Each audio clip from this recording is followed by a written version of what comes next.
Super prime net 9ನಲ್ಲಿ ಇವತ್ತಿನ ಇಡೀ ದಿವಸದ ಪ್ರಮುಖ ಬೆಳವಣಿಗೆಗಳ ವಿಶೇಷ ವರದಿಗಳನ್ನು ನಿಮಗೆ ತೋರಿಸ್ತಾ ಹೋಗ್ತೀನಿ. ಅದಕ್ಕಿಂತ ಮುಂಚಿತವಾಗಿ ರಾಜ್ಯ, ದೇಶ ಹಾಗೂ ವಿದೇಶಗಳಲ್ಲಿ ನಡೆದಿರುವ ಟಾಪ್ 18 ಸುದ್ದಿಗಳನ್ನು ನೋಡೋಣ.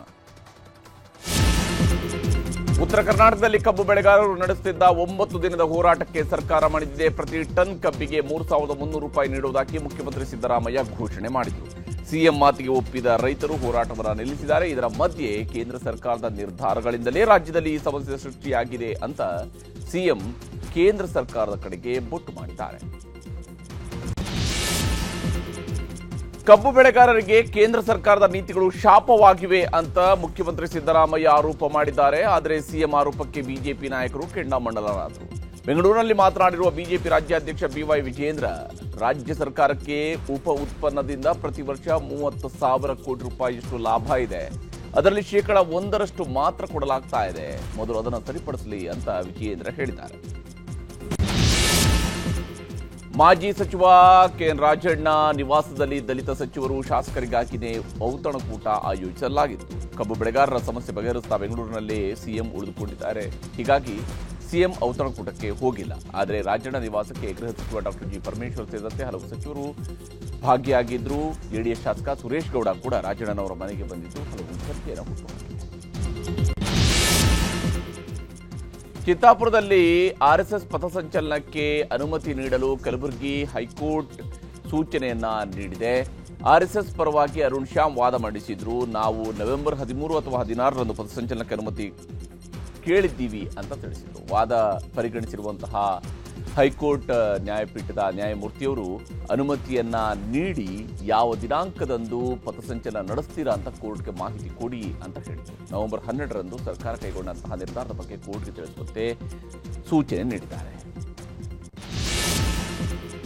ಮೈಸೂರಿನಲ್ಲಿ ಹುಲಿ ದಾಳಿ ಪ್ರಕರಣ ಹೆಚ್ಚಾಗ್ತಾನೆ ಇದೆ. ಸರಗೂರು ತಾಲೂಕಿನ ಹೆಗ್ಗೂಡಿಲು ಗ್ರಾಮದಲ್ಲಿ ರೈತನ ಮೇಲೆ ಹುಲಿ ದಾಳಿ ನಡೆಸಿದ್ದು ಅರಣ್ಯಾಧಿಕಾರಿಗಳ ವಿರುದ್ಧ ಆಕ್ರೋಶ ವ್ಯಕ್ತವಾಗಿದೆ. ಮೈಸೂರು ಚಾಮರಾಜನಗರ ಭಾಗದಲ್ಲಿ ಹುಲಿ ಹಾವಳಿ ಹಿನ್ನೆಲೆಯಲ್ಲಿ ಬಂಡೀಪುರ ನಾಗರಹೊಳೆ ಅಭಯಾರಣ್ಯದಲ್ಲಿ ಸಫಾರಿ ತಾತ್ಕಾಲಿಕ ಬಂದ್ ಮಾಡಲಾಗಿದೆ. ಹುಲಿ ಸೆರೆ ಕಾರ್ಯಾಚರಣೆಗೆ ಸಿಬ್ಬಂದಿ ಕೊರತೆಯಾಗಿದ್ದಕ್ಕೆ ಸಫಾರಿ ಕಾರ್ಯದಲ್ಲಿರುವ ಎಲ್ಲ ಅಧಿಕಾರಿಗಳು ಕಾರ್ಯಾಚರಣೆಗೆ ನಿಯೋಜಿಸಿ ಎಂದು ಖಂಡ್ರೆ ಸೂಚಿಸಿದ್ದಾರೆ. ಬೀದರ್ ಕೃಷಿ ವಿಜ್ಞಾನ ಕೇಂದ್ರಕ್ಕೆ ಬೀಗ ಹಾಕಿದ್ದರಿಂದ ರೈತರಿಗೆ ಸಮಸ್ಯೆ ಉಂಟಾಗಿತ್ತು. ಈ ಬಗ್ಗೆ ನ್ಯೂಸ್ 18 ವರದಿ ಬಿತ್ತರಿಸಿದ ಬೆನ್ನಲ್ಲೇ ಕೆವಿಕೆ ಕಚೇರಿಗೆ ಭೇಟಿ ನೀಡಿ ಡಿಸಿ, ಎಸಿ ಪರಿಶೀಲನೆ ನಡೆಸಿದರು. ಇದಾದ ಬಳಿಕ ಕೆವಿಕೆ ಸಿಬ್ಬಂದಿಯ ಜೊತೆಗೆ ಕೃಷಿ ವಿಶ್ವವಿದ್ಯಾಲಯದ ಡಿಇ ಡಾಕ್ಟರ್ ಅಮರೇಗೌಡ ಮಾತುಕತೆ ನಡೆಸಿ ಸಮಸ್ಯೆ ಬಗೆಹರಿಸಿದ್ದಾರೆ. ಹುಬ್ಬಳ್ಳಿಯ ಗೋಕುಲ ರಸ್ತೆಯಲ್ಲಿರುವ ವಾಯವ್ಯ ರಸ್ತೆ ಸಾರಿಗೆ ನಿಗಮದ ಕೇಂದ್ರ ಕಚೇರಿ ಮುಂದೆ ನೂರಾರು ಯುವಕರು ಪ್ರತಿಭಟನೆಯನ್ನು ನಡೆಸಿದರು. 2800 ಹುದ್ದೆ ಬದಲಿಗೆ ಕೇವಲ 1000 ಹುದ್ದೆಯನ್ನು ಭರ್ತಿ ಮಾಡಲಾಗಿದೆ. ಉಳಿದ ಹುದ್ದೆಗಳನ್ನು ಕೂಡ ಭರ್ತಿ ಮಾಡುವಂತೆ ಆಗ್ರಹಿಸಿದರು. ಸ್ಥಳಕ್ಕೆ ಸಾರಿಗೆ ಸಚಿವ ರಾಮಲಿಂಗಾರೆಡ್ಡಿ ಮತ್ತು ಕಾರ್ಮಿಕ ಸಚಿವ ಸಂತೋಷ್ ಲಾಡ್ ಭೇಟಿ ನೀಡಿ ಆದಷ್ಟು ಬೇಗ ನೇಮಕಾತಿ ಮಾಡಿಕೊಳ್ಳುವುದಾಗಿ ಭರವಸೆ ನೀಡಿದ್ದಾರೆ.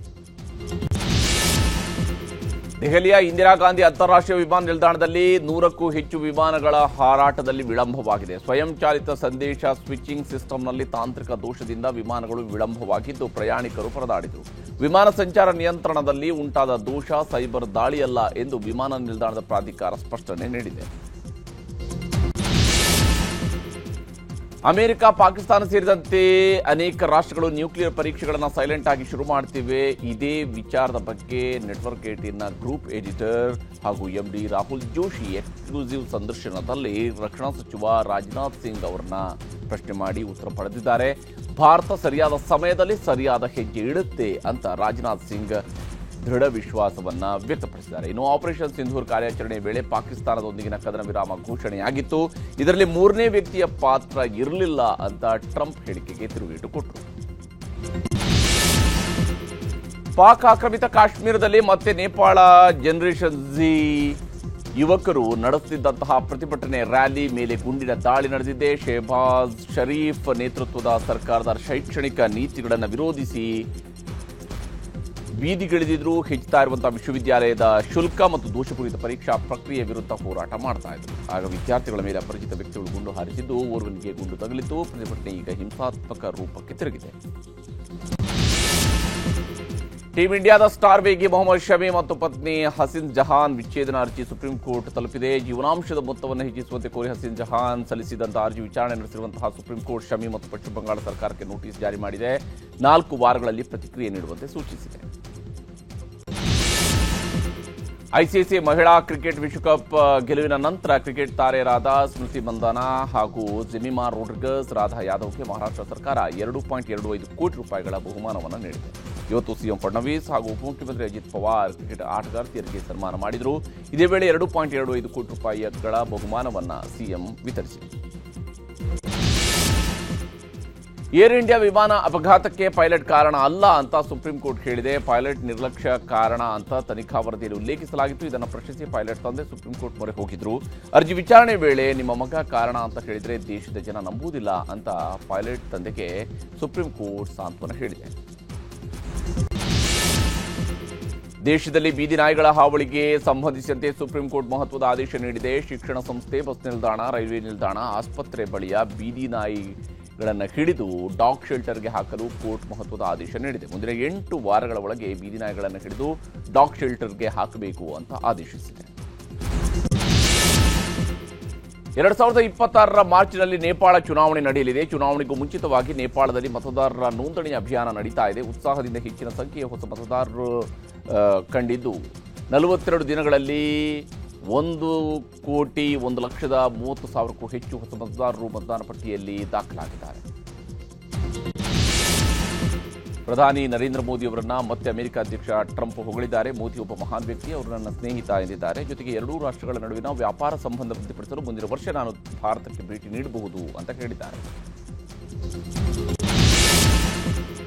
ಅಕ್ಟೋಬರ್ 19ರಂದು ರಷ್ಯಾದ ಉಫಾ ನಗರದಲ್ಲಿ ನಾಪತ್ತೆಯಾಗಿದ್ದ 22 ವರ್ಷದ ಭಾರತೀಯ ವಿದ್ಯಾರ್ಥಿಯ ಮೃತದೇಹ ಡ್ಯಾಮ್ ಒಂದರಲ್ಲಿ ಪತ್ತೆಯಾಗಿದೆ. ವಿದ್ಯಾರ್ಥಿಯನ್ನ ರಾಜಸ್ಥಾನದ ಲಕ್ಷ್ಮಣಗಢದ ಕಪನ್ವಾಡ ಗ್ರಾಮದ ನಿವಾಸಿ ಅಜಿತ್ ಸಿಂಗ್ ಚೌಧರಿ ಎಂದು ಗುರುತಿಸಲಾಗಿದೆ. ಕೊಲೆ ಮಾಡಿರುವ ಶಂಕೆ ಮೇಲೆ ತನಿಖೆ ನಡೆಸಲಾಗ್ತಾ ಇದೆ. ನಟಿ ಕತ್ರಿನಾ ಕೈಫ್, ವಿಕ್ಕಿ ಕೌಶಲ್ ದಂಪತಿಗೆ ಗಂಡು ಮಗು ಜನಿಸಿದೆ. ಈ ಬಗ್ಗೆ ತಮ್ಮ ಸೋಷಿಯಲ್ ಮೀಡಿಯಾ ಹ್ಯಾಂಡಲ್ನಲ್ಲಿ ಮಾಹಿತಿಯನ್ನು ಹಂಚಿಕೊಂಡಿದ್ದಾರೆ. ಕತ್ರಿನಾ ಕೈಫ್ ಮತ್ತು ವಿಕ್ಕಿ ಕೌಶಲ್ 2021ರಲ್ಲಿ ವಿವಾಹವಾಗಿದ್ರು. ಮಕ್ಕಳಾಗಿರಲಿಲ್ಲ ಅಂತೇಳಿ ಕುಕ್ಕೆ ಸುಬ್ರಹ್ಮಣ್ಯ ದೇವಾಲಯಕ್ಕೆ ಭೇಟಿ ನೀಡಿ ವಿಶೇಷ ಪೂಜೆ ಕೂಡ ಸಲ್ಲಿಸಿದರು. ಈಗ ಸುದ್ದಿಗಳನ್ನು ವಿವರವಾಗಿ ನೋಡ್ತಾ ಹೋಗೋಣ. ಕಬ್ಬು ಬೆಳೆಗಾರರ ಹೋರಾಟಕ್ಕೆ ಮಣಿದಿರುವಂತಹ ಸಿದ್ದರಾಮಯ್ಯ ಸರ್ಕಾರ ಅನ್ನದಾತರಿಗೆ ಸಿಹಿ ಸುದ್ದಿಯನ್ನು ಕೊಟ್ಟಿದೆ. ಪ್ರತಿ ಟನ್ ಕಬ್ಬಿಗೆ 3,300 ರೂಪಾಯಿ ನೀಡುವುದಾಗಿ ಸಿಎಂ ಘೋಷಿಸಿದರು. ಹೀಗಾಗಿ ನಾಳೆ 50 ಲಕ್ಷ ರೈತರು ಹೆದ್ದಾರಿ ಬಂದ್ಗೆ ಕರೆ ಕೊಟ್ಟಿದ್ದಂಥದ್ದು ಆ ನಿರ್ಧಾರದಿಂದ ಹಿಂದೆ ಸರಿದಿದ್ದು ಇವತ್ತೇ ಹೋರಾಟವನ್ನು ಕೊನೆಗೊಳಿಸಿದ್ದಾರೆ. ಅಷ್ಟಕ್ಕೂ ಮುಖ್ಯಮಂತ್ರಿಯವರ ಸಭೆಯಲ್ಲಿ ಏನೇನಾಯಿತು, ಯಾವ ಸ್ವರೂಪದಲ್ಲಿ ಈ ಸಮಸ್ಯೆಯನ್ನು ಬಗೆಹರಿಸುವಂತಹ ನಿಟ್ಟಿನಲ್ಲಿ ಸಕ್ಕರೆ ಕಾರ್ಖಾನೆ ಮಾಲೀಕರ ಜೊತೆಗೆ ಮಾತುಕತೆ ನಡೆದಿದೆ, ರೈತರು ಕೇಳಿದ್ದೇನು, ಸರ್ಕಾರ ಕೊಟ್ಟಿದ್ದೇನು, ಇದರ ಬಗೆಗಿನ ಕಂಪ್ಲೀಟ್ ವರದಿಯನ್ನು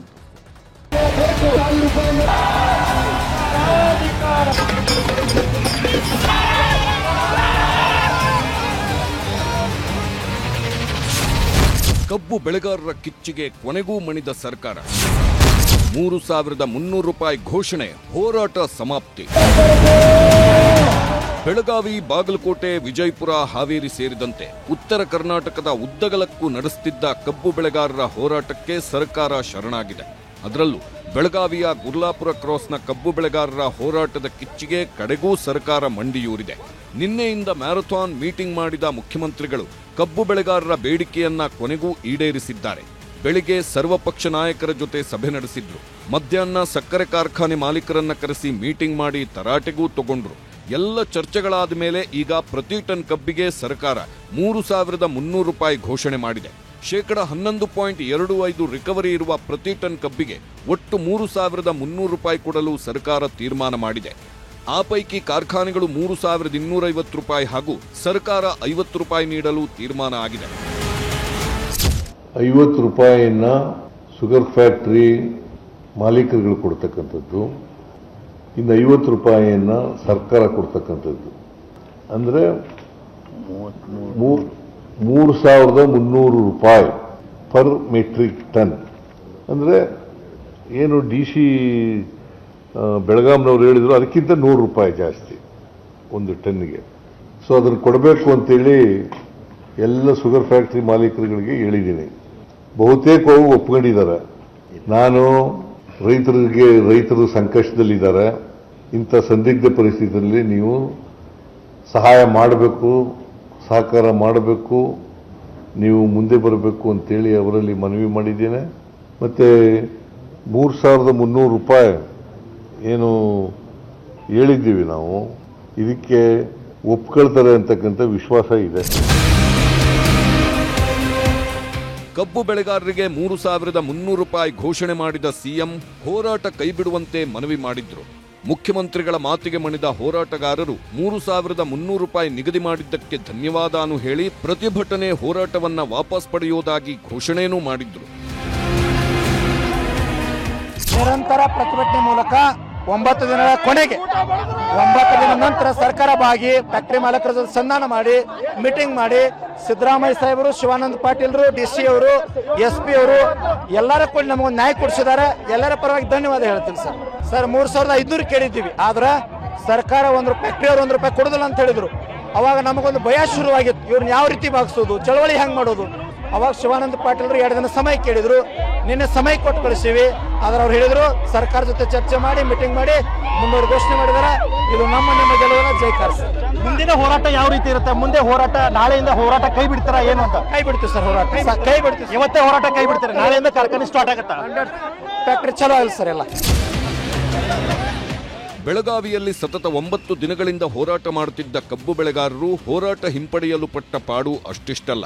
9 ದಿನಗಳಿಂದ ರಸ್ತೆಯಲ್ಲೇ ಮಲಗಿದ್ರು, ಅಲ್ಲೇ ಊಟ, ಅಲ್ಲೇ ನಿದ್ರೆ ಮಾಡ್ತಾ ಸರ್ಕಾರವೇ ಶರಣಾಗೋವರೆಗೂ ಹೋರಾಟ ನಡೆಸಿದ್ರು.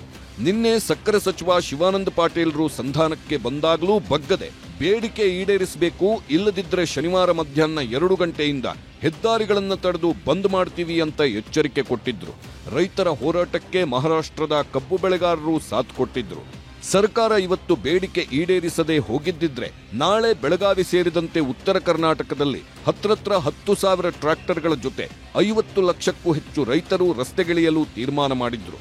ಹೋರಾಟದ ಸ್ವರೂಪ ತೀವ್ರವಾಗುತ್ತೆ ಅಂತ ಗೊತ್ತಾಗ್ತಿದ್ದಂತೆ ಮುಖ್ಯಮಂತ್ರಿ ಸಿದ್ದರಾಮಯ್ಯನವರು ರೈತ ಮುಖಂಡರನ್ನು ವಿಡಿಯೋ ಕಾನ್ಫರೆನ್ಸ್ ಮೂಲಕ ಮಾತನಾಡಿಸಿ ಅವರ ಬೇಡಿಕೆಗಳನ್ನ ಕೇಳಿಕೊಂಡ್ರು. ಆಮೇಲೆ ಸರ್ಕಾರ ಮತ್ತು ರೈತರು 3,300 ರೂಪಾಯಿ ನಿಗದಿ ಮಾಡುವ ಒಪ್ಪಂದಕ್ಕೆ ಬಂದರು. ಹೀಗಾಗಿ ಕಬ್ಬು ಬೆಳೆಗಾರರ ಹೋರಾಟ ಅಂತ್ಯವಾಗಿದೆ. ಅಷ್ಟಕ್ಕೂ ಕಬ್ಬು ಬೆಳೆಗಾರರು ಇಟ್ಟ ಬೇಡಿಕೆಗಳೇನು, ಸರ್ಕಾರ ಕೊಟ್ಟಿರುವ ಭರವಸೆಗಳೇನು ಅಂತ ನೋಡೋಣ. ಕಬ್ಬು ಬೆಳೆಗಾರರು ಪ್ರತಿ ಟನ್ ಕಬ್ಬಿಗೆ 3,500 ರೂಪಾಯಿ ಕೊಡಬೇಕಂತ ಕೇಳಿದ್ರು. ಸರ್ಕಾರ ಚೌಕಾಸಿ ಮಾಡಿ 3,300 ರೂಪಾಯಿಗೆ ಒಪ್ಪಿಸಿದೆ. ರೈತರು ಕಟಾವು, ಸಾಗಣೆ ವೆಚ್ಚವನ್ನ ಇಳಿಸಬೇಕು ಅಂತ ಕೇಳಿದ್ರು. ಸರ್ಕಾರ ಏಕಾಏಕಿ ಆಗೋದಿಲ್ಲ, ಆಗಸ್ಟ್ವರೆಗೂ ಟೈಮ್ ಕೊಡಿ ಎಂದಿದ್ದು ರೈತರು ಒಪ್ಪಿದ್ದಾರೆ. ಕೊಟ್ಟ 15 ದಿನದ ಒಳಗೆ ಹಣ ಕೊಡಬೇಕು ಅಂತ ರೈತರು ಬೇಡಿಕೆ ಇಟ್ಟಿದ್ರು. ಒಂದೇ ಸಲ ಆಗಲ್ಲ, 3 ಕಂತಿನಲ್ಲಿ, ಅಂದ್ರೆ 15 ದಿನದೊಳಗೆ ಪ್ರತಿ ಟನ್ ಕಬ್ಬಿಗೆ 3,200 ರೂಪಾಯಿ ಕೊಡ್ತೀವಿ. ಆಮೇಲೆ ಸರ್ಕಾರ ಹೆಚ್ಚುವರಿಯಾಗಿ 50 ರೂಪಾಯಿ, ಸಕ್ಕರೆ ಕಾರ್ಖಾನೆ ಮಾಲೀಕರು ಬಾಕಿ 50 ರೂಪಾಯಿಯನ್ನ ಕೊಡ್ತಾರೆ ಅಂತ ಸಿಎಂ ಹೇಳಿದ್ದು ರೈತರು ಒಪ್ಪಿದ್ದಾರೆ. ಇನ್ನು ಕಬ್ಬು ತೂಕದಲ್ಲಿ ದೊಡ್ಡ ಮೋಸ ತಪ್ಪಿಸಿ ಅಂತ ಕೇಳಿದ್ರು. ಇದಕ್ಕೆ ಸಮಿತಿ ರಚಿಸುವ ಭರವಸೆ ಕೊಟ್ಟಿದ್ದಾರೆ. ಇನ್ನೂ ದಿನಕ್ಕೆ 12 ಗಂಟೆ ವಿದ್ಯುತ್ ಪೂರೈಕೆಗೆ ಬೇಡಿಕೆ ಇಟ್ಟಿದ್ರು. ಅಧಿಕಾರಿಗಳ ಜೊತೆ ಸಭೆ ಮಾಡಿ ಅಧಿವೇಶನದ ಒಳಗೆ ನಿರ್ಧಾರ ಪ್ರಕಟಿಸ್ತೀವಿ ಅಂತ ಸಿಎಂ ಹೇಳಿದ್ದಾರೆ. ಇನ್ನು ಉತ್ತರ ಕರ್ನಾಟಕದಲ್ಲಿ ಸಕ್ಕರೆ ಆಯುಕ್ತ ಕಚೇರಿ ಸ್ಥಾಪಿಸಿ ಅಂದಿದ್ದು ಆದಷ್ಟು ಬೇಗ ಕಚೇರಿ ನಿರ್ಮಾಣ ಮಾಡುವ ಭರವಸೆ ಕೊಟ್ಟಿದ್ದಾರೆ ಸಿಎಂ. ರೊಚ್ಚಿಗೆದ್ದಿದ್ದ ರೈತರನ್ನ ಹೇಗೋ ಸರ್ಕಾರ ಸಮಾಧಾನ ಮಾಡಿ ಹೋರಾಟಕ್ಕೆ ಇತಿಶ್ರೀ ಹಾಡಿದೆ. ಆದ್ರೆ ಸಕ್ಕರೆ ಕಾರ್ಖಾನೆ ಮಾಲೀಕರು ಹೆಚ್ಚುವರಿಯಾಗಿ ಪ್ರತಿ ಟನ್ಗೆ 50 ರೂಪಾಯಿ ಕೊಡಲು ಇನ್ನೂ ಒಪ್ಪಿಲ್ಲ. ಪ್ರತಿ ಟನ್ಗೆ 50 ರೂಪಾಯಿ ಕೊಟ್ರೆ ನಮಗೆ 200 ಕೋಟಿಗೂ ಹೆಚ್ಚು ನಷ್ಟವಾಗುತ್ತೆ. ಮೊದಲು ಸರ್ಕಾರ ನಮ್ಮ ಸಮಸ್ಯೆಗಳನ್ನು ಬಗೆಹರಿಸಬೇಕು ಅಂತ ಸಿಎಂ ಸಭೆಯಲ್ಲಿ ಬೇಡಿಕೆ ಇಟ್ಟಿದ್ರು. 5 ವರ್ಷಗಳಿಂದ MSP ಹೆಚ್ಚು ಮಾಡಿಲ್ಲ. 4 ವರ್ಷದಿಂದ ಎಥೆನಾಲ್ ದರ ಕೇಂದ್ರ ಹೆಚ್ಚಿಸಿಲ್ಲ. ದರ ಹೆಚ್ಚಳ ಮಾಡದ ಕಾರಣಕ್ಕೆ ಸಮಸ್ಯೆ ಆಗಿದೆ. ಮಹಾರಾಷ್ಟ್ರದಲ್ಲಿ ಇಳುವರಿ ಪ್ರಮಾಣ 14ರಷ್ಟಿದೆ. ಇಲ್ಲಿ ಕಡಿಮೆ, ಅದೇ ದರ ಕೊಡಲು ಆಗಲ್ಲ. MSP ಎಥೆನಾಲ್ ಬೆಲೆ ಹೆಚ್ಚಿಸಿ ಅಂತ ಕೇಂದ್ರವನ್ನ ಕೇಳಿದ್ರ. ಸಕ್ಕರೆ, ಎಥೆನಾಲ್ ಉತ್ಪಾದನೆಗೆ ನಿಯಂತ್ರಣ ಹಾಕಿದ್ದಾರೆ. ಕೇಂದ್ರದ ನೀತಿಗಳಿಂದಾಗಿ ನಮಗೆ ತುಂಬಾ ನಷ್ಟ ಆಗ್ತಿದೆ. ಆದರೆ ಉತ್ತರ ಭಾರತದ ಕಾರ್ಖಾನೆಗಳಿಗೆ ಲಾಭ ಆಗ್ತಿದೆ. ಇದನ್ನ ಸರಿಪಡಿಸಲು ಕೇಂದ್ರಕ್ಕೆ ರಾಜ್ಯ ಪತ್ರ ಬರೀಬೇಕು. ವಿದ್ಯುತ್ ಖರೀದಿ ದರವನ್ನ ರಾಜ್ಯ ಸರ್ಕಾರ ಹೆಚ್ಚಿಸಬೇಕು. ಇಲ್ಲದಿದ್ರೆ ಕಾರ್ಖಾನೆಗಳನ್ನ ಬಿಟ್ಕೊಡ್ತೀವಿ, ಸರ್ಕಾರನೇ ನಡೆಸಲಿ. ನಷ್ಟದಲ್ಲಿದ್ರೆ ಹೇಗೆ 1ರಿಂದ 2-3 ಕಾರ್ಖಾನೆ ಮಾಡ್ತಿದ್ರಿ? ಇದೆಲ್ಲ ಹೇಳೋಕ್ ಹೋಗ್ಬೇಡಿ, ನನಗೆ ಎಲ್ಲ ಗೊತ್ತಿದೆ. ನಾವು ರೈತರ ಪರವಾಗಿ ನಿಲ್ಲುತ್ತೇವೆ, ನೀವು ಸಿದ್ಧರಿರಬೇಕು. ಕೇಂದ್ರ ಸರ್ಕಾರದ ಜೊತೆ ನೀವು ಮಾತಾಡೋಣ. ಕಾರ್ಖಾನೆಗಳಿಂದ ಖರೀದಿಸುವ ವಿದ್ಯುತ್ ದರ ಹೆಚ್ಚಿಸೋಣ. ನಿಮ್ಮ ಕಡೆಯಿಂದ 50 ರೂಪಾಯಿ ರೈತರಿಗೆ ಕೊಡಬೇಕು ಅಷ್ಟೇ. ಹೀಗೆ ಸಿಎಂ ಸಕ್ಕರೆ ಕಾರ್ಖಾನೆ ಮಾಲೀಕರಿಗೆ ಚಳಿ ಬಿಡಿಸಿದ್ರು. ಆದ್ರೂ ಸಕ್ಕರೆ ಕಾರ್ಖಾನೆ ಮಾಲೀಕರು ಸರ್ಕಾರ ನಮ್ಮ ಬೇಡಿಕೆ ಈಡೇರಿಸಿದ್ರೆ ಕೊಡ್ತೀವಿ, ಇಲ್ಲ ಅಂದ್ರೆ ಕಷ್ಟ ಅಂತ ಸಬೂಬು ಹೇಳ್ತಿದ್ದಾರೆ. ನಾವು ಎಲ್ಲ ಫ್ಯಾಕ್ಟರಿಯವರು ಬಹಳತ್ತು ಲಾಸ್ ಆಗಲಿದೆ. ಅದಕ್ಕೆ 3,200 ರೂಪಾಯಿ ಕೊಡೋದು ಬಹಳ ಕಷ್ಟ ಇದೆ. ಸಾಹೇಬ್ರಿಗೆ ಅವ್ರ ಸರ್ ವರ್ಡ್ಸ್ಗೆ ನಾವು ರಿಸ್ಪೆಕ್ಟ್ ಕೊಡೋ ಸಲುವಾಗಿ ಅದು 3,200 ರೂಪಾಯಿ ನಾವು ಎಸ್ ಅಂದಿದ್ವಿ. ಬ್ಯಾಲೆನ್ಸ್ ಮನಿ ಸಾಹೇಬ್ ರಿಕ್ವೆಸ್ಟ್ ಮಾಡಿದ್ದೀವಿ. ನೀವು ಸರ್ಕಾರ ವತಿಯಿಂದ ರೈತರು ಕೊಡಿ ಅಂತ ರಿಕ್ವೆಸ್ಟ್ ಅವ್ರಿಗೆ ಮಾಡಿದ್ದೀವಿ. ಮುಖ್ಯಮಂತ್ರಿಗಳೇನೋ ರೈತರಿಗೆ 3,300 ರೂಪಾಯಿ ಟನ್ಗೆ ಕೊಡ್ತೀವಿ ಅಂತ ಭರವಸೆ ಕೊಟ್ಟಿದ್ದಾರೆ. ಸಕ್ಕರೆ ಕಾರ್ಖಾನೆ ಮಾಲೀಕರು ಸರ್ಕಾರದ ಜೊತೆ ಇನ್ನೂ ಚೌಕಾಸಿ ಮಾಡುತ್ತಿದ್ದಾರೆ. ಇದರ ಮಧ್ಯೆನೇ ಮುಖ್ಯಮಂತ್ರಿ ಸಿದ್ದರಾಮಯ್ಯ ನಿನ್ನೆ ರಾತ್ರಿನೇ ಪ್ರಧಾನಮಂತ್ರಿಗಳಿಗೂ ಪತ್ರ ಬರೆದಿದ್ದು ಆದಷ್ಟು ಬೇಗ ರೈತರ ಸಮಸ್ಯೆಗಳ ಬಗ್ಗೆ ಚರ್ಚೆ ಮಾಡಬೇಕು, ಸಮಯ ಕೊಡಿ ಅಂತ ಕೇಳಿದ್ದಾರೆ. ಆದರೆ ಇನ್ನೂ ಪ್ರಧಾನಮಂತ್ರಿಗಳ ಕಚೇರಿಯಿಂದ ಸ್ಪಷ್ಟನೆ ಸಿಕ್ಕಿಲ್ಲ. ಸದ್ಯಕ್ಕೆ ರೊಚ್ಚಿಗೆದ್ದಿದ್ದ ರೈತರನ್ನ ಸಿಎಂ ಸಮಾಧಾನ ಮಾಡಿದ್ದು ಪ್ರತಿ ಟನ್ ಕಬ್ಬಿಗೆ 3,300 ರೂಪಾಯಿಗೆ ರೈತರು ಒಪ್ಪಿದ್ದಾರೆ. ಸರ್ಕಾರದಿಂದ 3,300 ರೂಪಾಯಿ ಘೋಷಣೆ ಮಾಡುತ್ತಲೇ ಬೆಳಗಾವಿಯ ಗುರ್ಲಾಪುರ ಕ್ರಾಸ್ನಲ್ಲಿ ಸಂಭ್ರಮಾಚರಣೆ ಇತ್ತು. ಪಟಾಕಿ ಸಿಡಿಸಿ ಕಬ್ಬು ಬೆಳೆಗಾರರು ಸಂಭ್ರಮಿಸಿದ್ರು. Bureau report, news 18. ಸರ್ಕಾರ ಕಬ್ಬು ಬೆಳೆಗಾರರಿಗೆ ಸಿಹಿ ಸುದ್ದಿಯನ್ನು ಕೊಟ್ಟಿದೆ. ರೈತರು ಹೋರಾಟವನ್ನು ಕೈಬಿಟ್ಟಿದ್ದಾರೆ. ಆದರೆ ಇವತ್ತು ಬೆಳಗ್ಗೆ ರೈತರ ಹೋರಾಟಕ್ಕೆ ಕೆಲವು ಕಿಡಿಗೇಡಿಗಳು ಎಂಟ್ರಿ ಕೊಟ್ಟರು.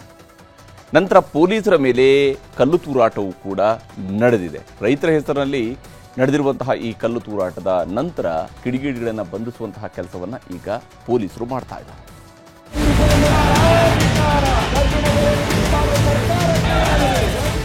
ಇವತ್ತಿಗೆ ಗುರ್ಲಾಪುರ ಕ್ರಾಸ್ನಲ್ಲಿ ರೈತರ ಹೋರಾಟ 9ನೇ ದಿನಕ್ಕೆ ಕಾಲಿಟ್ಟಿತ್ತು. ಪ್ರತಿದಿನವೂ ಹೋರಾಟಗಾರರ ಉತ್ಸಾಹ ಹೆಚ್ಚುತ್ತಲೇ ಸಾಗಿತ್ತು. ಸಾಗರೋಪಾದಿಯಲ್ಲಿ ರೈತರು ಗುರ್ಲಾಪುರದ ಕಡೆಗೆ ಹರಿದು ಬಂದಿದ್ರು. ನಿನ್ನೆಗಿಂತಲೂ ಇವತ್ತು ಹೆಚ್ಚಿನ ಸಂಖ್ಯೆಯಲ್ಲಿ ರೈತರು ಜಮಾಯಿಸಿದ್ರು.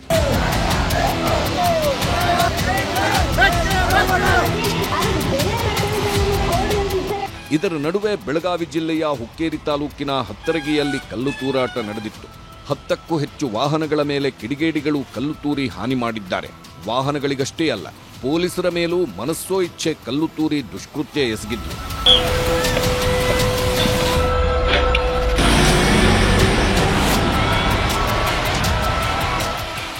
ಬೆಳಗಾವಿ ಪೊಲೀಸ್ ಎಸ್ಪಿ ಅವರ ಪ್ರಕಾರ ಕಲ್ಲು ತೂರಾಟ ಮಾಡಿದ್ದು ರೈತರು. ಪೊಲೀಸರು ಸುಮ್ಮನಿದ್ದರೂ ಕಲ್ಲು ತೂರಾಟ ನಡೆಸಿದ್ದರು ಎನ್ನುವುದನ್ನ ಎಸ್ಪಿ ಹೇಳಿದ್ರೆ, ರೈತ ಹೋರಾಟಗಾರರು ಮಾತ್ರ ಅಲ್ಲಿನ ಕಲ್ಲು ತೂರಾಟ ರೈತರಿಂದ ಆಗಿದ್ದು ಅಲ್ಲ ಎಂದಿದ್ದಾರೆ. ಹಲವಾರು ರೈತ ಬಾಂಧವರು ರಸ್ತೆ ತಡೆಯನ್ನ ಮಾಡ್ತಾ ಇದ್ರು. ತಡೆ ಮಾಡಿರೋದನ್ನ ತೆಗಿಲಿಕ್ಕೆ ಮನವಿ ಮಾಡ್ಕೋತಿರ್ಬೇಕಾದ್ರೆ ಏನೋ ಅಪಾರ್ಥ ಉಂಟಾಗಿ ಕೆಲವೊಂದಿಷ್ಟು ರೈತರು ಅವ್ರ ಮೇಲೆ ಕಲ್ಲು ತೂರಾಟ ಮಾಡಿದ್ರು. ಸರ್, ನಾವು ಹೋರಾಟ ಮಾಡಿದ್ವಿ ಎಲ್ಲ ಹೊರಗಿನ ಜನ ಬಂದೈತ್ರಿ ಕಲ್ಲು ಹೋಗಿಕ್ಕೆ. ಇಲ್ಲಿ ರೈತರು ಯಾರು ಕಲ್ಲು ಹೋಗೋದಿಲ್ರಿ. ರಾಜಕೀಯ ಮಾಡೋ ಹೊರತಾಗಿ ರೈತರನ್ನಂತೂ ಯಾರು ಒಟ್ಟ ನೋಡೋದಿಲ್ರಿ. ಇದು ಶಾಂತ ರೀತಿ ನಡೆದಿತ್ತು. ಇದ್ರಾಗ ಏನೋ ಒಟ್ಟ ಪಿತೂರಿ ಆಗಿದ್ರಿ. ರೈತರು ಹೋರಾಟ ನಡೆಸುತ್ತಿರುವಾಗಲೇ ಕಲ್ಲು ತೂರಾಟ ನಡೆದಿದ್ದರಿಂದ ಹಾಗಿದ್ದರೆ ಈ ಕೃತ್ಯ ಎಸಗಿದ್ದು ಯಾರು ಎಂಬ ಪ್ರಶ್ನೆ ಎದ್ದಿದೆ. ಇಲ್ಲಿ ಕಲ್ಲು ತೂರಾಟ ನಡೆಸಿದವರ ಬಗ್ಗೆ ಹಲವು ವಿಡಿಯೋ ಸಾಕ್ಷಿಗಳಿವೆ. ರೈತರು ಏಕಾಏಕಿ ಹೆದ್ದಾರಿ ತಡೆಯಲು ಹೋಗಿರಲಿಲ್ಲ ಅನ್ನೋದಕ್ಕೂ ವಿಡಿಯೋ ಸಾಕ್ಷಿಗಳಿವೆ. ಪೊಲೀಸರ ಕಣ್ತಪ್ಪಿಸಿ ರೈತರ ಸೋಗಿನಲ್ಲಿ ಬಂದಿದ್ದ ಕೆಲವು ಕಿಡಿಗೇಡಿಗಳು ಹೆದ್ದಾರಿಯಲ್ಲಿ ದಾಂಧಲೆ ಎಬ್ಬಿಸಿ ವಾಹನಗಳನ್ನು ತಡೆದಿರುವುದು ಸ್ಪಷ್ಟವಿದೆ. ಇದರಿಂದಾಗಿಯೇ ಸ್ಥಳದಲ್ಲಿ ಕೆಲಕಾಲ ಗೊಂದಲದ ವಾತಾವರಣ ನಿರ್ಮಾಣವಾಗಿತ್ತು. ಬೆಳಗಾವಿಯ ಗುರ್ಲಾಪುರದಲ್ಲಿ ಕಬ್ಬು ಬೆಳೆಗಾರರ ಹೋರಾಟ ನಡೆಯುತ್ತಿದೆ. ದೊಡ್ಡ ಮಟ್ಟದ ಹೋರಾಟ ನಡೆಸಲು 48 ಕಿಲೋಮೀಟರ್ ದೂರದ ಹುಕ್ಕೇರಿಯಿಂದ ರೈತರು ಗುರ್ಲಾಪುರಕ್ಕೆ ಹೊರಟಿದ್ರು. ಹುತ್ತರಗಿ ರಾಷ್ಟ್ರೀಯ ಹೆದ್ದಾರಿಯ ಪಕ್ಕದಲ್ಲಿ ಅದಕ್ಕಾಗಿ ರೈತರೆಲ್ಲ ಠಿಕಾಣಿ ಹೂಡಿದ್ರು. ಹೆದ್ದಾರಿಯ ಸರ್ವಿಸ್ ರಸ್ತೆಯಲ್ಲಿ ರೈತರ ಹೋರಾಟಕ್ಕೆ ನೂರಾರು ನಿವೃತ್ತ ಸೈನಿಕರು ಬೆಂಬಲ ನೀಡಲು ಬಂದಿದ್ರು. ಜೈ ಜವಾನ್ ಜೈ ಕಿಸಾನ್ ಅಂತಾನೂ ರೈತರು ಶಾಂತಿಯುತವಾಗಿ ಪ್ರತಿಭಟನೆ ಮಾಡುತ್ತಿದ್ರು. ಅದೇ ಜಾಗದಲ್ಲಿ ಮಧ್ಯಾಹ್ನದ ಊಟಕ್ಕೂ ತರಕಾರಿ ಸೊಪ್ಪು ಕತ್ತರಿಸ್ತಾ ಅನ್ನದಾತರು ಅಡುಗೆನೂ ಮಾಡುತ್ತಾ ಸಮಾಧಾನವಾಗೇ ಇದ್ರು. ಇನ್ನೊಂದು ಕಡೆ ಬಾರುಕೋಲು ಬೀಸುತ್ತಾ ಏನೇ ಬರಲಿ ಒಗ್ಗಟ್ಟಿರಲಿ ಅಂತ ತಮ್ಮ ಪಾಡಿಗೆ ತಾವಿದ್ರು.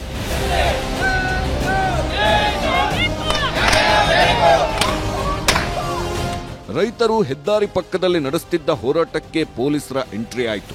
ಹೆದ್ದಾರಿ ಪಕ್ಕದಲ್ಲಿ ಅಡುಗೆ ಮಾಡುತ್ತಿದ್ದ ಜಾಗಕ್ಕೆ ಬಂದು ಜಾಗ ಖಾಲಿ ಮಾಡಿಸೋಕೆ ಮುಂದಾದ್ರು. ಹೆದ್ದಾರಿಯನ್ನ ತಡೆಯದಿದ್ದರೂ ಹೆದ್ದಾರಿ ಪಕ್ಕದಲ್ಲಿ ತಮ್ಮ ಪಾಡಿಗಿದ್ದ ರೈತರಿಗೆ ಪೊಲೀಸರ ಕ್ರಮ ಸಿಟ್ಟು ತರಿಸಿತ್ತು.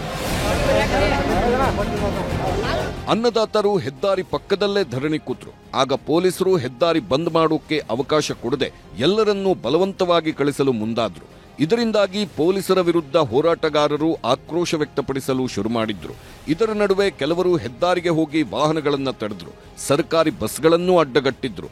ಮಹಿಳಾ ಹೋರಾಟಗಾರರು ಪೊಲೀಸರಿಗೆ ರೈತರನ್ನ ಮುಟ್ಟಬೇಡಿ, ತಳ್ಳಬೇಡಿ ಅಂತ ಜೋರು ಧ್ವನಿಯಲ್ಲೇ ಕೂಗತೊಡಗಿದ್ರು.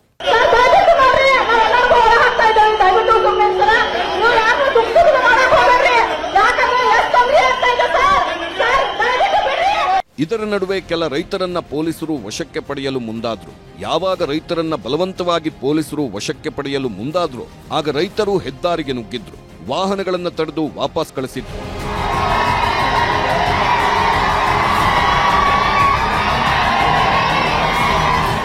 ರೈತರು ಹೆದ್ದಾರಿ ಪಕ್ಕದ ಸರ್ವಿಸ್ ರಸ್ತೆಯಲ್ಲಿ ಪ್ರತಿಭಟನೆ ಮಾಡುತ್ತಿರುವುದು ಈ ದೃಶ್ಯದಲ್ಲಿ ಕ್ಲೀನ್ ಆಗಿ ಕಾಣುತ್ತಿದೆ ನೋಡಿ. ಇನ್ನೊಂದು ಕಡೆ ಹೆದ್ದಾರಿಯನ್ನ ತಡೆದಿದ್ದು ಹಸಿರು ಶಾಲು ಹಾಕಿಕೊಳ್ಳದೇ ಇದ್ದ ಕಿಡಿಗೇಡಿಗಳು. ಹೆದ್ದಾರಿ ತಡೆದ ಕಿರಾತಕರನ್ನ ಪೊಲೀಸರು ವಶಕ್ಕೆ ಪಡೆದು ಕರ್ಕೊಂಡು ಹೋಗ್ತಿದ್ರು. ಯಾವಾಗ ವಾಹನಗಳನ್ನ ಅಡ್ಡಗಟ್ಟಿದ್ದವರನ್ನ ಪೊಲೀಸರು ಬಂಧಿಸಿದ್ರು, ಆಗ ಇನ್ನಷ್ಟು ಕಿಡಿಗೇಡಿಗಳು ಪೊಲೀಸರ ಮೇಲೆ ಕಲ್ಲು ತೂರಿದ್ರು. ಅಚಾನಕ್ಕಾಗಿ ಕಲ್ಲು ತೂರಾಟ ಶುರುವಾಗಿದ್ದರಿಂದ ಪೊಲೀಸರು ಗಲಿಬಿಲಿಗೊಂಡಿದ್ರು. ಸ್ಥಳದಿಂದ ಎದ್ವೋ ಬಿದ್ವೋ ಅಂತ ಓಡಿ ಹೋಗಬೇಕಾಯಿತು. ಇನ್ನೊಂದು ಕಡೆ ಕಿಡಿಗೇಡಿಗಳ ಗುಂಪು ಒಬ್ಬ ಪೊಲೀಸ್ ಅಧಿಕಾರಿಯನ್ನ ಸುತ್ತುವರೆದು ಗಲಾಟೆ ಮಾಡೋಕೆ ಶುರು ಮಾಡಿದ್ರು. ಕೊನೆಗೆ ಪರಿಸ್ಥಿತಿ ವಿಕೋಪಕ್ಕೆ ಹೋಯಿತು. ಇದ್ದಕ್ಕಿದ್ದಂತೆ ಕಲ್ಲು ತೂರಾಟ ಜಾಸ್ತಿಯಾಗಿ ದಾಂಧಲೆ ಎಬ್ಬಿಸಿ ಕಿಡಿಗೇಡಿಗಳು ಅವಾಂತರ ಸೃಷ್ಟಿಸಿದ್ರು. ಈಗ ಪೊಲೀಸರು 30ಕ್ಕೂ ಹೆಚ್ಚು ಜನರನ್ನ ವಶಕ್ಕೆ ಪಡೆದಿದ್ದಾರೆ. ಕೊನೆಗೆ ರೈತ ಮುಖಂಡರನ್ನ ಸ್ಥಳಕ್ಕೆ ಕರೆಸಿ ಪರಿಸ್ಥಿತಿ ತಿಳಿಗೊಳಿಸಿದ್ದು, ಸಂಚು ಪಿತೂರಿ ಮಾಡಿದವರನ್ನ ಬಂಧಿಸ್ತೀವಿ, ಅಮಾಯಕರನ್ನ ಬಂಧಿಸಿದ್ರೆ ಅವರನ್ನೂ ವಿಚಾರಣೆ ನಡೆಸಿ ಬಿಟ್ಟು ಕಳಿಸ್ತೀವಿ ಅಂತ ಎಸ್ಪಿ ಭರವಸೆ ಕೊಟ್ಟಿದ್ದಾರೆ. ಯಾರು ಆ ಕಿಡಿಗೇಡಿಗಳು ಈ ರೀತಿ ಕಲ್ಲು ತೂರಾಟ ಮಾಡಿದಾರೆ ಅನ್ನೋದು ನಮಗೆ 100% ಪತ್ತೆ ಆಗುತ್ತೆ. ಈ ಒಳಸಂಚನ್ನ ಮತ್ತೆ ಪಿತೂರಿ ಮಾಡಿದವ್ರನ್ನ ನಾವು ಪತ್ತೆ ಹಚ್ತೀವಿ. ಏನಾರ ಇವತ್ತೇನು ಗಲಾಟೆ ಆಗೈತಿ, ಆ ಪೊಲೀಸರಿಗೆ ತೊಂದರೆ ಆಗೈತಿ, ಅದ್ರ ಪರವಾಗಿ ನಾನು ಕ್ಷಮೆ ಕೇಳ್ತಾ ಇದ್ದೀನಿ. ಹೌದು ಕಿಡಿಗೆ ಒಳಗಡೆ ಮಾಡಿದ್ದು ನಮ್ಮ ರೈತ ಹೋರಾಟಗಾರ ಯಾರೂ ಮಾಡಿಲ್ಲ. ಹುತ್ತರಿಗೆಯಲ್ಲಿ ಶಾಂತಿಯುತವಾಗಿ ನಡೆಯುತ್ತಿದ್ದ ರೈತರ ಹೋರಾಟಕ್ಕೆ ಕಿಚ್ಚು ಹಚ್ಚಿದ್ಯಾರು, ಕಲ್ಲು ತೂರಿದ್ಯಾರು, ಪೊಲೀಸರನ್ನೇ ಯಾಮಾರಿಸಿ ಹೋರಾಟದ ದಿಕ್ಕು ತಪ್ಪಿಸಲು ಪ್ರಯತ್ನಿಸಿದ್ಯಾರು ಎನ್ನುವುದು ಗೊತ್ತಾಗಬೇಕಿದೆ. ಇದರ ನಡುವೆ ಸರ್ಕಾರ ಕಬ್ಬು ಹೋರಾಟಗಾರರ ಹಕ್ಕೊತ್ತಾಯಕ್ಕೆ ತಲೆಬಾಗಿದೆ. ಪ್ರತಿ ಟನ್ ಕಬ್ಬಿಗೆ 3,500 ರೂಪಾಯಿ ಬೇಡಿಕೆ ಇಟ್ಟಿದ್ದ ರೈತರು ಕೂಡ ಸರ್ಕಾರ 3,300 ರೂಪಾಯಿ ಕೊಡುವುದಾಗಿ ಘೋಷಣೆ ಮಾಡುತ್ತಿದ್ದಂತೆ ತಾವೂ ಒಪ್ಪಿಗೆ ಸೂಚಿಸಿ ಸಂಭ್ರಮಾಚರಣೆಯಲ್ಲಿ ತೊಡಗಿದ್ದಾರೆ. ಅಲ್ಲಿಗೆ ಕಬ್ಬು ಬೆಳೆಗಾರರ ಹೋರಾಟ ಸುಖಾಂತ್ಯ ಕಂಡಿದ್ದು, ಕಡೇ ದಿನ ಕಲ್ಲು ತೂರಾಟ ನಡೆಸಿದವರು ಯಾರು ಎನ್ನುವುದು ಗೊತ್ತಾಗಬೇಕಿದೆ. Bureau report, news 18. ಬಿಹಾರದಲ್ಲಿ 2ನೇ ಹಂತದ ಚುನಾವಣಾ ಪ್ರಚಾರ ಬಹಳ ಜೋರಾಗಿ ಸಾಗ್ತಾ ಇದೆ. ಇವತ್ತು ಪ್ರಧಾನಮಂತ್ರಿ ನರೇಂದ್ರ ಮೋದಿ, ಎಐಸಿಸಿ ಅಧ್ಯಕ್ಷ ಮಲ್ಲಿಕಾರ್ಜುನ ಖರ್ಗೆ, ಮತ್ತೊಂದು ಕಡೆ ಗೃಹ ಸಚಿವರಾಗಿರುವಂಥ ಅಮಿತ್ ಶಾ, ಇನ್ನೊಂದು ಕಡೆಯಲ್ಲಿ ಲೋಕಸಭೆ ಪ್ರತಿಪಕ್ಷ ನಾಯಕ ರಾಹುಲ್ ಗಾಂಧಿ, ಹೀಗೆ ಘಟಾನುಘಟಿ ನಾಯಕರುಗಳು ಮತಭೇಟಿಯನ್ನು ಬಹಳ ಭರ್ಜರಿಯಾಗಿ ನಡೆಸಿದ್ದಾರೆ. ಇದರ ಮಧ್ಯೆ ರಕ್ಷಣಾ ಸಚಿವ ರಾಜನಾಥ್ ಸಿಂಗ್ ಬಿಹಾರದಲ್ಲಿ ಎನ್ಡಿಎಗೆ 160 ಸೀಟು ಸಿಗುತ್ತೆ ಅಂತ ನ್ಯೂಸ್ 18ನ ವಿಶೇಷ ಸಂದರ್ಶನದಲ್ಲಿ ವಿಶ್ವಾಸ ವ್ಯಕ್ತಪಡಿಸಿದ್ದಾರೆ.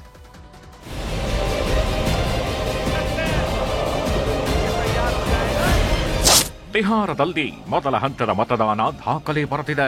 ಇದೇ ಮೊದಲ ಸಲ ಬಿಹಾರದಲ್ಲಿ 65% ಮತದಾನ ಆಗಿದೆ. ಮೊದಲ ಹಂತದ ಮತದಾನ ಯಶಸ್ವಿಯಾದ ಬೆನ್ನಲ್ಲೇ ಬಿಹಾರದಲ್ಲಿ ಬಾಕಿ 122 ಕ್ಷೇತ್ರಗಳಲ್ಲಿ ನವೆಂಬರ್ 11ಕ್ಕೆ ಮತದಾನ ನಡೆಯಲಿದ್ದು, ಎಲ್ಲ ರಾಜಕೀಯ ಪಕ್ಷಗಳಿಂದಲೂ ಪ್ರಚಾರ ಭರ್ಜರಿಯಾಗಿ ನಡೆಯುತ್ತಿದೆ. ಜೊತೆಗೆ ಒಬ್ಬರ ಮೇಲೆ ಒಬ್ಬರು ಆರೋಪ ಪ್ರತ್ಯಾರೋಪಗಳನ್ನು ಮಾಡ್ತಿದ್ದಾರೆ.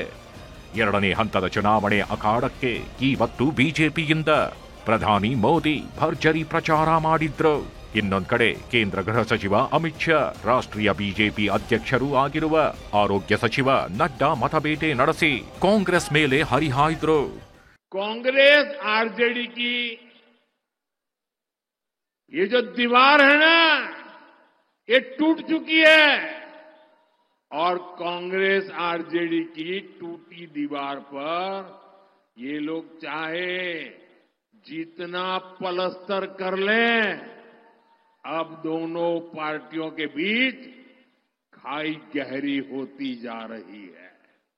ಪ್ರಧಾನಿ ಮೋದಿ ಅವರು ಕಾಂಗ್ರೆಸ್ ಆರ್ಜೆಡಿ ಮೇಲೆ ಹರಿಹಾಯ್ತಿದ್ರೆ, ಕಾಂಗ್ರೆಸ್ ಅಧ್ಯಕ್ಷ ಮಲ್ಲಿಕಾರ್ಜುನ ಖರ್ಗೆ ಮತ್ತು ರಾಹುಲ್ ಗಾಂಧಿ ಬಿಜೆಪಿ ಜೆಡಿಯು ವಿರುದ್ಧ ವಾಗ್ದಾಳಿ ಮಾಡಿದ್ರು. ಅಮಿತ್ ಶಾ ಮಗನಿಗೆ ಕ್ರಿಕೆಟ್ ಬ್ಯಾಟ್ ಹಿಡಿಯೋಕೆ ಬರಲ್ಲ, ಆದ್ರೂ ಐಸಿಸಿ ಅಧ್ಯಕ್ಷ ಆಗಿದ್ದಾರೆ, ಎಲ್ಲ ದುಡ್ಡಿನ ಮಹಿಮೆ ಅಂತ ರಾಹುಲ್ ಗಾಂಧಿ ಗುಡುಗಿದ್ರೆ, ಬಿಹಾರದಲ್ಲಿ ಹೀಗಾಗಿರೋದು ಕಳ್ಳರ ಸರಕಾರ ಅಂತ ಖರ್ಗೆ ಹೇಳಿಕೆ ಕೊಟ್ರು.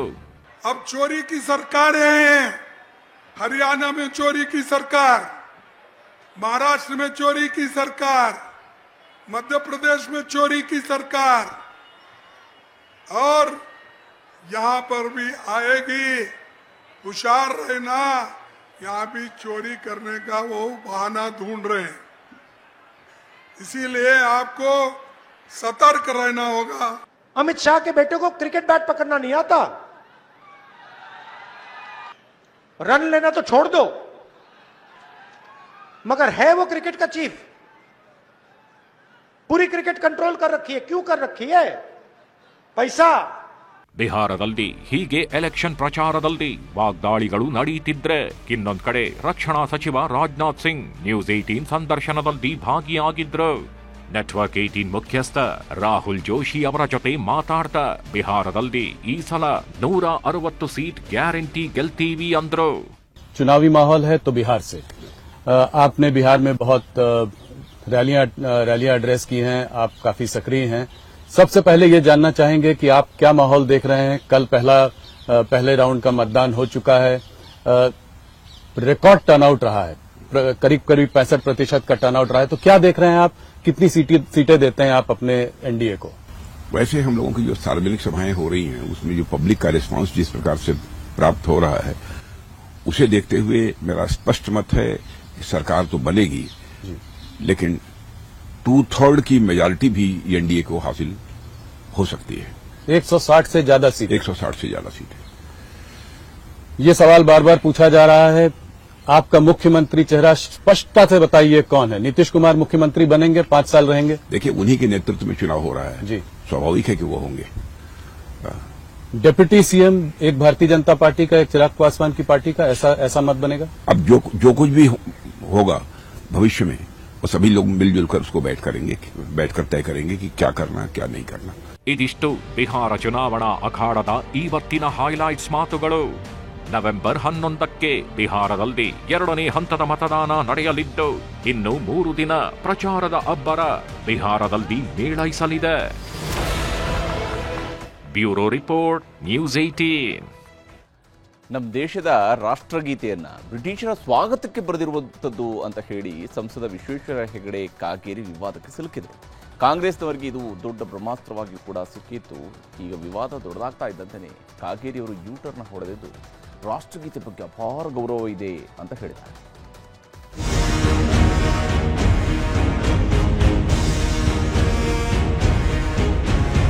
ಜನಗಣ ಮನ ರಾಷ್ಟ್ರಗೀತೆ ಬ್ರಿಟಿಷರ ಸ್ವಾಗತಕ್ಕೆ ಬರೆದಿದ್ದು ನಿಜವಾದ ರಾಷ್ಟ್ರಗೀತೆ ಒಂದೇ ಮಾತರಂ ಆಗ್ಬೇಕಾಗಿತ್ತು ಅಂತ ಬಿಜೆಪಿ ಸಂಸದ ವಿಶ್ವೇಶ್ವರ ಹೆಗಡೆ ಕಾಗೇರಿ ಹೇಳಿಕೆ ಕೊಟ್ಟಿದ್ರು. 3 ದಿನದಿಂದ ಕಾಗೇರಿಯವರ ಈ ಹೇಳಿಕೆ ರಾಷ್ಟ್ರ ಮಟ್ಟದಲ್ಲಿ ಸುದ್ದಿ ಮಾಡ್ತಿದೆ. ಕಾಂಗ್ರೆಸ್ ನಾಯಕರಂತೂ ಹೋದಲ್ಲಿ ಬಂದಲ್ಲಿ ಇವರು ದೇಶ ಪ್ರೇಮಿಗಳ, ದೇಶದ್ರೋಹಿಗಳ ಅಂತ ಪ್ರಶ್ನೆ ಮಾಡ್ತಿದ್ದಾರೆ. ಇವತ್ತು ಅಷ್ಟೇ ಸಚಿವ ಸಂತೋಷ್ ಲಾಡ್, ಕೆಪಿಸಿಸಿ ಕಾರ್ಯಾಧ್ಯಕ್ಷ ಮಂಜುನಾಥ್ ಭಂಡಾರಿ ಕಾಗೇರಿಯವರನ್ನ ರಾಷ್ಟ್ರಗೀತೆ ವಿರೋಧಿ, ಆರ್ಎಸ್ಎಸ್ ಬಣ್ಣ ಬಯಲಾಗ್ತಿದೆ ಅಂತೆಲ್ಲ ಗುಡುಗಿದ್ರು.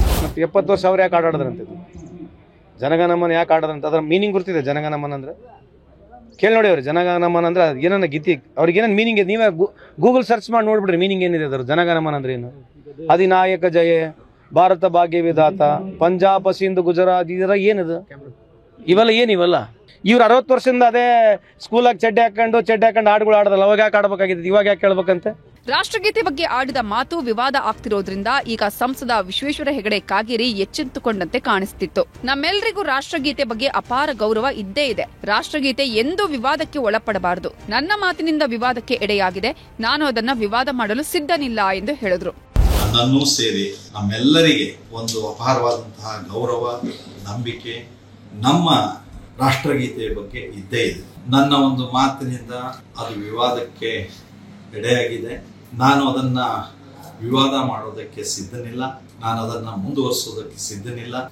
ನಂಬಿಕೆಯ ಪಾಲನೆಯನ್ನ ನಾವು ಮಾಡಬೇಕು ಅಂತ ನಾನು ನಮ್ಮೆಲ್ಲರಲ್ಲಿ ವಿನಂತಿ ಮಾಡಿಕೊಳ್ತೀನಿ. ವಿವಾದಕ್ಕೆ ತೆರೆ ಎಳೆಯೋಕೆ ಕಾಗೇರಿ ಅವರೇನೋ ಪ್ರಯತ್ನ ಮಾಡಿದ್ರು. ಆದ್ರೆ ಇದು ಎಷ್ಟರ ಮಟ್ಟಿಗೆ ಫಲ ನೀಡುತ್ತೋ ಗೊತ್ತಿಲ್ಲ. ಆದ್ರೆ ಕೇಂದ್ರ ಸರ್ಕಾರ ದೇಶದಾದ್ಯಂತ ವಂದೇ ಮಾತರಂ ಗೀತೆಗೆ 150 ವರ್ಷ ತುಂಬಿದ ಹಿನ್ನೆಲೆ ಕಾರ್ಯಕ್ರಮ ಆಯೋಜಿಸಿದೆ. ದೆಹಲಿಯ ಇಂದಿರಾ ಗಾಂಧಿ ಮೈದಾನದಲ್ಲಿ ನಡೆದ ಕಾರ್ಯಕ್ರಮದಲ್ಲಿ ಪ್ರಧಾನಿ ನರೇಂದ್ರ ಮೋದಿ ಭಾಗಿಯಾಗಿದ್ರು. ಕಾರ್ಯಕ್ರಮದ ಸ್ಮರಣಾರ್ಥವಾಗಿ ಅಂಚೆ ಚೀಟಿ ಮತ್ತು ನಾಣ್ಯವನ್ನ. Bureau report, news 18.